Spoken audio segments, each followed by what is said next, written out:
যোৱাকালি ৰাতি পাণ্ডু বৌদ্ধ বিহাৰত এটাই চুৰি কাৰ্য সম্পাদিত হৈছে।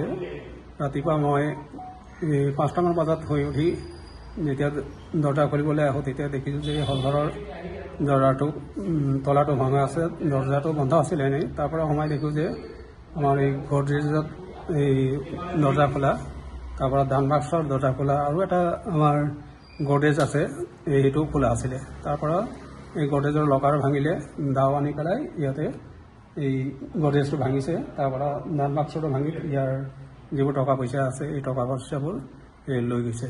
আমি CC কেমেৰাত দেখিছোঁ যে এজন মানুহ স্পষ্টকৈ তেওঁৰ চেহেৰাটো অহা নাই, তেওঁ এইফালেদি সোমাই আহি পুনৰাই এই ৱাল পাৰ হৈ তেওঁ গুচি গৈছে। এই দৃশ্যটো আমি দেখিবলৈ পাইছোঁ। এতিয়া আৰক্ষী আহিছিলে, আৰক্ষী ৰাতিপুৱা ফোন কৰা হৈছিলে, 5:30মান বজাত আৰক্ষী আহিছিলে। আহি তেওঁলোকে চাই মেলি গ'ল।